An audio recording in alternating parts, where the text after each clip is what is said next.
Γεια σου YouTube, εδώ όπως σας είπα να κάνω βίντεο με φίλους μου και είμαι τώρα με κάποιον με το όνομα Casper3115. Έλα Casper3115. Casper3115, μ' ακούς? Casper. Hey Casper. Γη καλή Casper. Εντάξει, δεν ξέρω τι συμβαίνει με το Casper. Πάντως μου είπε να παίξω με Minecraft και τώρα γιατί δεν το απαντά ο Κάσπερ. Εντάξει, ένα λεπτό. Κάσπερ, Κάσπερ, μ' ακούς? Ρε. Κάσπερ. Αχ, καλά παιδιά, δεν ξέρω, μου στείλε να μπω σε ένα σερβερ. Κάσπερ, απάντα. Τι? Γεια. Έλα να μπούμε σε ποιο σερβερ, σε εκείνο που μου στείλες.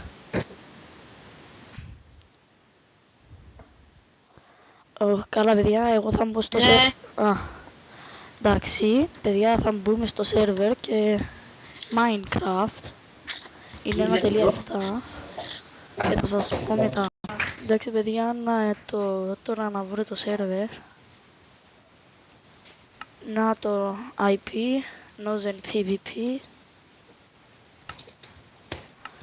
και ας παίξουμε.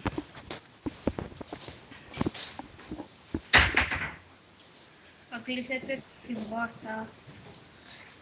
Κάσπερ, το βίντεο δεν θα διαρκέσει για πολλά λεπτά.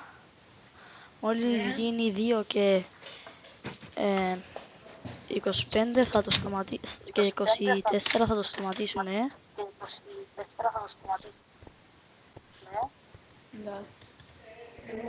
Εντάξει.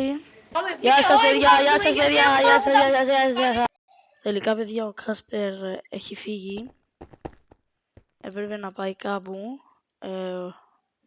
Και what the fuck. Τι item είναι αυτά. Πες μου ότι έχει kit. Fiki golden apple, what the. Wow ρε. Έλα. All war PvP. Σιγά μην πάω menu. Εντάξει, θα παίξω για λίγο και μετά θέλετε να το συνεχίσω. Να μου πείτε, εντάξει, να μου το γράψετε από κάτω, συνέχισε. Εγώ τώρα λέω να το σταματήσω ως εδώ και θα το συνεχίσω αυτό. Εντάξει παιδιά, θα το συνεχίσω όπως ακούσατε. Γι' αυτό, αδείο.